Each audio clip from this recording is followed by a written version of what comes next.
Welcome to Daily Life Connection as we continue to explore together who our God is and how that impacts our lives. We've been talking now for several days from Numbers chapter 6, verses 24 to 27, that when God tells Aaron to speak this blessing on his people, and we've been exploring what that blessing is, and I'm sure we've only scratched the surface. But it's rich and it's deep and it's powerful and it's life-changing and it's energizing and it's motivating, these blessings of God. And then in verse 27, he says something very interesting. God says, when my priests put my name on the Israelites, and I will bless them. Isn't it interesting to me that what God says about this blessing is, this is my name. Bless you, keep you, make his face shine upon you, be gracious to you, lift up his countenance upon you, and give you his peace. And he says, put my name on them. Well, wait a minute. Shouldn't it be put my blessing upon them? One and the same thing.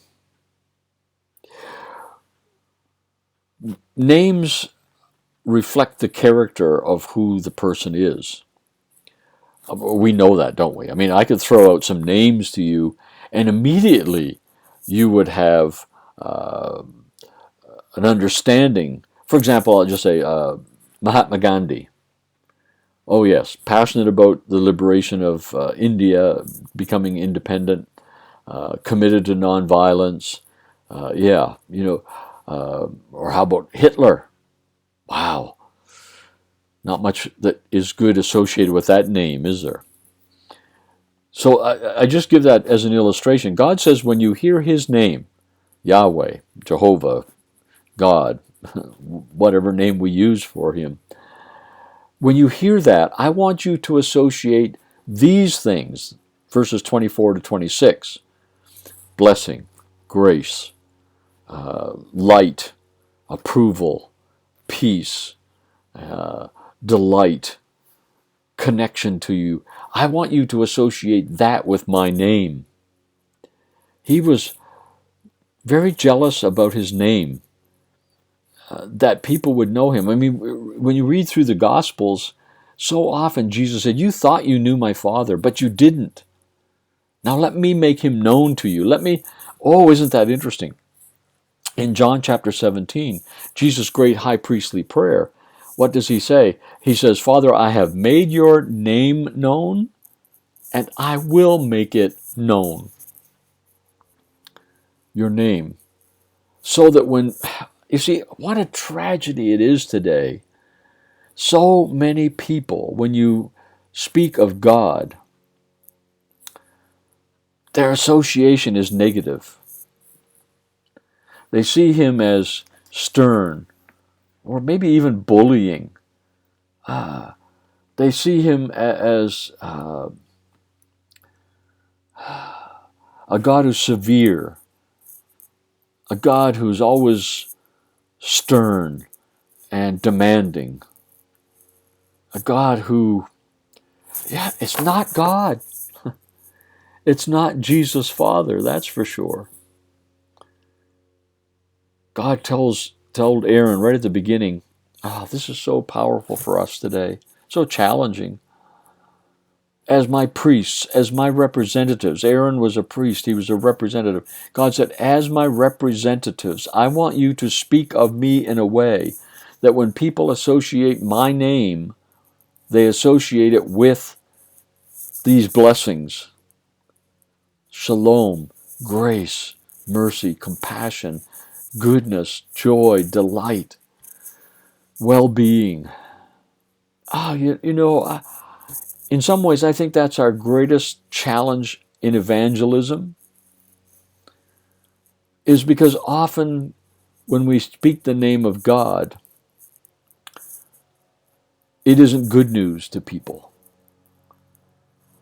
And I'm going to be honest, it grieves my heart that oftentimes it's been the church that has associated this sternness, this Listerine kind of God. Or Buckley's kind of God. You need it, it's good for you, but boy, it tastes awful. That's almost blasphemy, isn't it, of who God is? He wanted the people to associate all these good, glorious, marvelous, wonderful things with His name. So when we say, Abba, Father, our heart wells up with, oh, I want to run to Him. It's the prodigal son's father who runs to failures and losers and hugs them and kisses them and embraces them and welcomes them like they are the greatest things in sliced bread. That's the kind of God He is. To associate His name with who He really is a powerful factor in how we live our lives. So when you pray today, Our Father who is in heaven, what do you associate with that name? Do you associate joy and grace and compassion and mercy and delight and goodness and peace? Is that what when you say, Our Father? The God of the blessings of Numbers chapter 6. Well, let's think about that today. When I say the name God, Yahweh, Jehovah, what comes to mind? Does that need to be adjusted so that it fits with Numbers chapter 6? Put my name upon them. And then you know what He says? When you understand my name, you will experience those blessings. Oh, isn't that good? Oh, let me read it again for us. That's just wonderful. So they, the priests, my representatives, shall put my name on the people, and I will bless them. I will bless them. When we get His name on us, who He really is in our hearts, we'll begin to experience Him like that. Oh, take some time today, will you? And just focus on these blessings of who God is. And just trust, have faith, believe. You're going to begin experiencing them in your social life, your physical life, and your spiritual life. Oh, this is a good one today. God bless. We'll talk again tomorrow.